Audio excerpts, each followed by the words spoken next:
Welcome back. My name is Dr. Craig Malkin. If you haven't been following me, I'm a clinical psychologist and lecturer at Harvard Medical School, and I'm the author of Rethinking Narcissism, which is just released in paperback. And in honor of that release, to thank all of the people who supported me, I am releasing this series of videos answering your questions. And really, again, I just want to thank you so much for the outpouring of questions. It takes great courage to share your story, and that is a part of healing. I said that in the first video, and I want to say that again.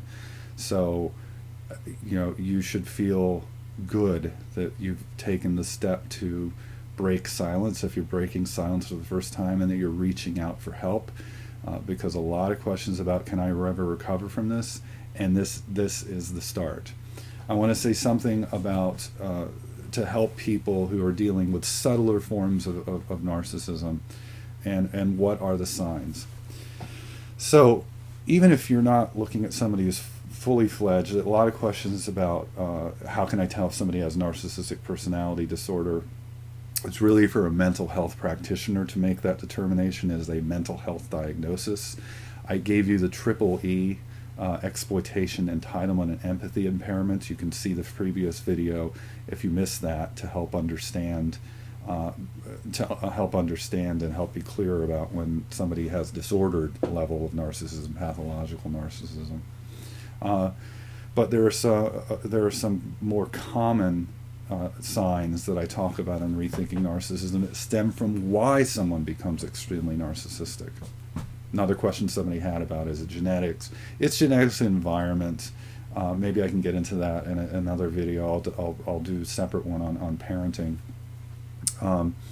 But narcissists are insecure in a particular kind of way. We know they're insecure. Forget about all the stuff that you've read.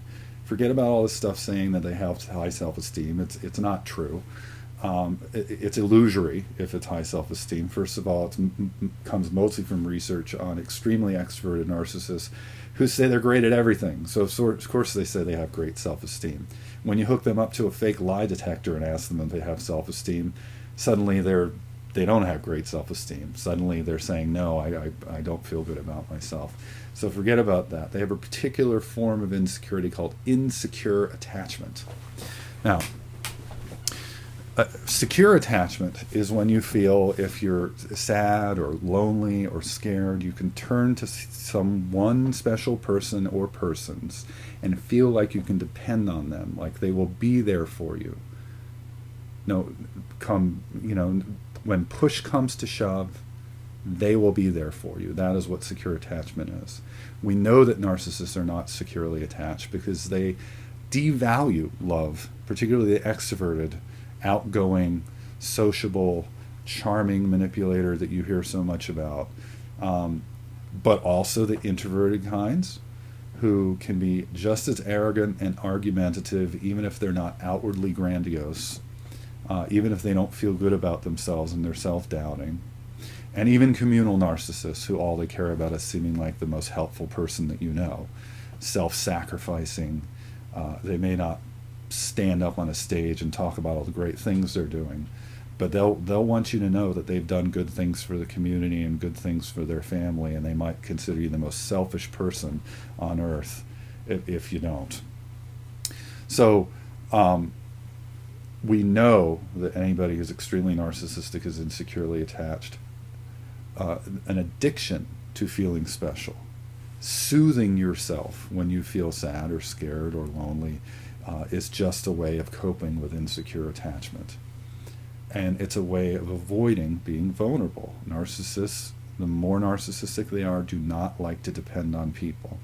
So far more than looking for vanity or greed, or somebody who's power hungry, or somebody who has no empathy at all, these are all sort of red herrings. If the person seems to have zero empathy at all times, then you're dealing with extreme psychopathy and likely malignant narcissism, and the chances are very little of change. But in the milder range, and where even where you're not seeing abusive behaviors, because this can happen, the one thing people who are extremely narcissistic all have in common is they are loath to depend on others in healthy ways, and to be vulnerable, to put themselves in authentic, vulnerable positions, put themselves in your hands emotionally. So there are predictable strategies for going around that. One of the most common, and this is going to go straight to a question, a number of questions people had about really what's called gaslighting.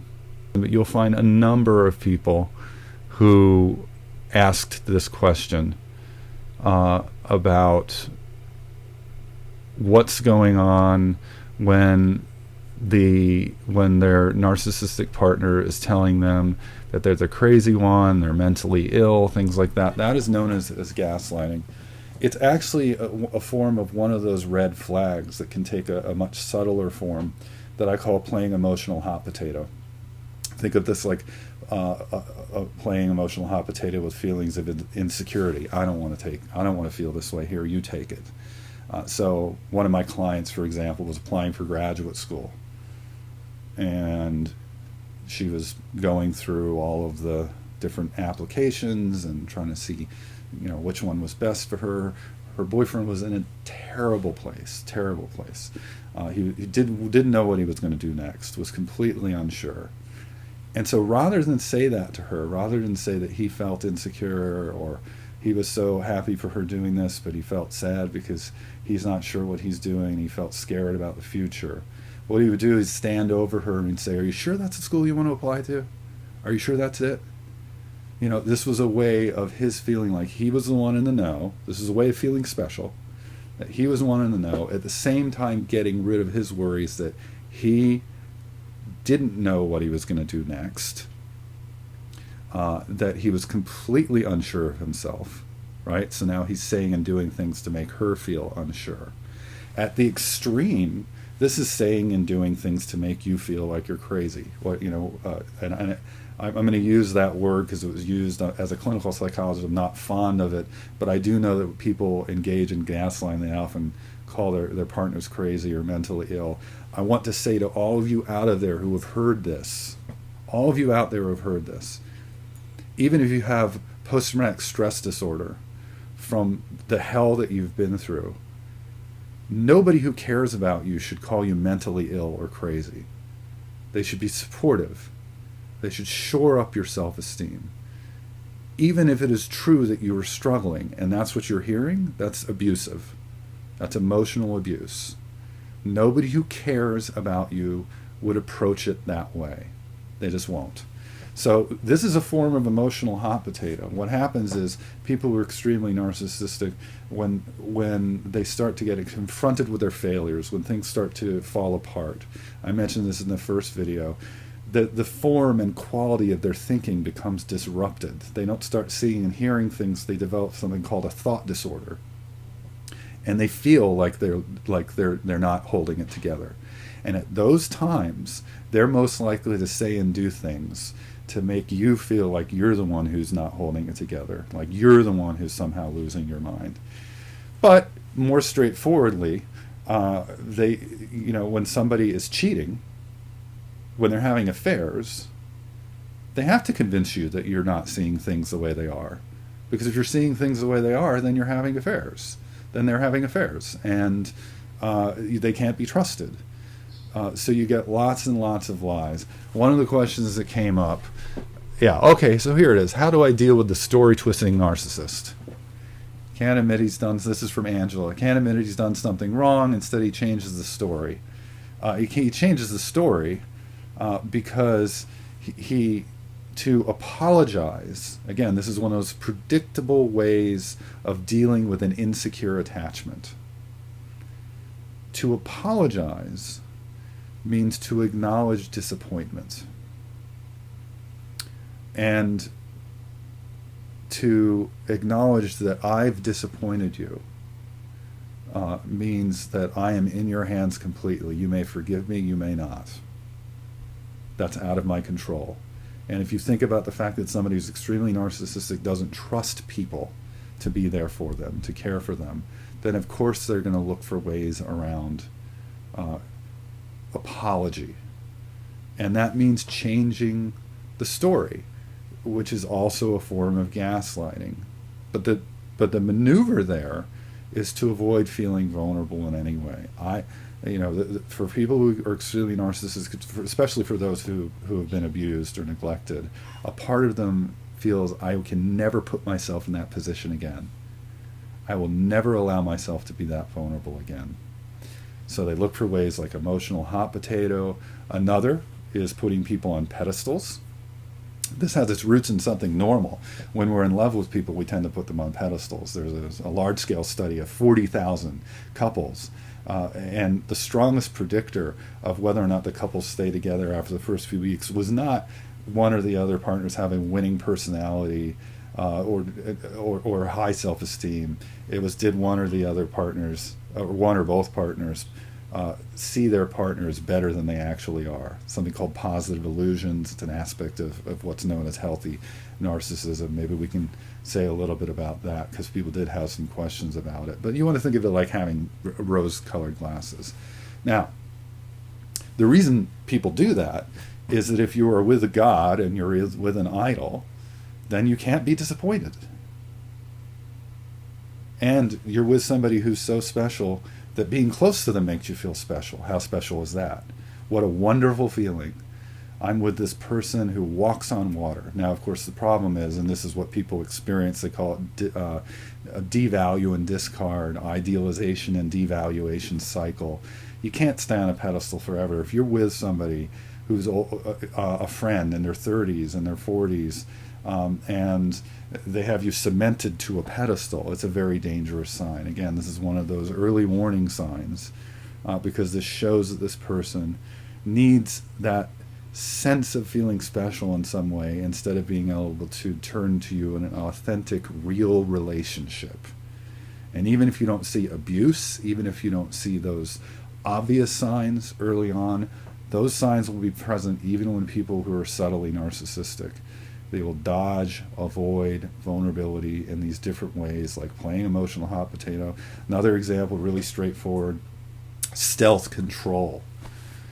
What is abuse about? Why has narcissism and abuse been so closely linked in the community? The reality is that we know, as clinicians like us know, that all kinds of things cause abuse, including being abused in childhood. Post-traumatic stress disorder. People with post-traumatic stress disorder often can develop abusive patterns of behavior. We do what we've been taught. Better to be the victimizer than the victim is really the logic of it. So lots of things cause someone to be abusive. And so I want to make this point too. For those of you who are asking, just a little sideline before I get back to the story-twisting narcissist. For those of you who have been experiencing abuse, physical abuse, gaslighting, emotional abuse, and with somebody who is not willing to look at it and not willing to change, who is in denial, that is a dangerous situation to you. It's a dangerous situation to your self-esteem. Again, you want to get help leaving and getting support leaving. I had a lot of questions about where people described abuse and said, is it possible that my partner is narcissistic? So I want to redirect you. Your concern here shouldn't be whether or not they're narcissistic. Your concern should be that they are abusive, regardless of what causes it. It could be alcoholism that causes it, tension over gambling, or extreme narcissism. Abuse is one of those stop signs. So work with a good therapist, work with a support group. Somebody asked about support groups.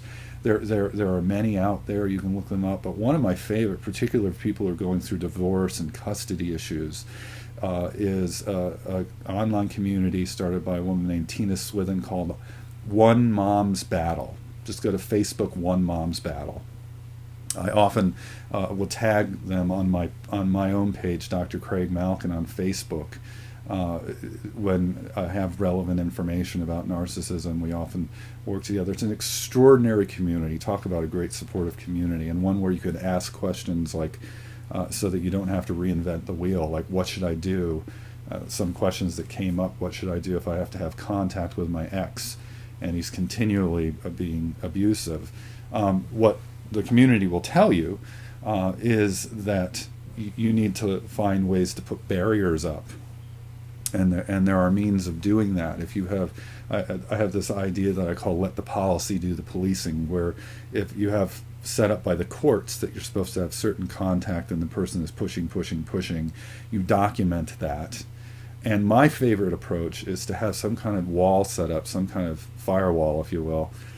There's a system called Family Wizard where everything has to go through there. The person can't text you or send you emails willy-nilly, so you're not constantly exposed to the toxicity. And a nice way to handle that, excuse me for whatever fell in the background, a nice way to handle that is if you have a friend or a supportive family member who can screen those for you, half the time there's no need to respond. You get bluster. If there are facts that are relevant to custody and relevant to the care of the child, then you can respond to those. So I'm sort of tipping into the next category, parenting, so let me put that on hold. How do I deal with the story twisting narcissist? You need to look for the patterns where very often it is a cover. It's an attempt to cover, and if you've seen the person engage in lies and manipulations with others, it's very likely that's what's going on with you. And number one, do not isolate yourself when you're trying to get confirmation of the truth of what's going on. You need to be telling your stories so you can hear from friends, so you can hear from supportive people in an online group or a group of friends. Oh no, that was real. This is what happened. Trust me, I remember you telling me, or trust me, I was there. You can't confront the story twisting because again, it's if the person is that addicted to feeling special, they have to change the story to fit their image of themselves, and often they do it reflexively. They're struck with that fear that they can't articulate. We know fear is a big part of this from the research too. It's unarticulated, unexpressed fear. And then out comes the reflexive response, a reflexive way of coping.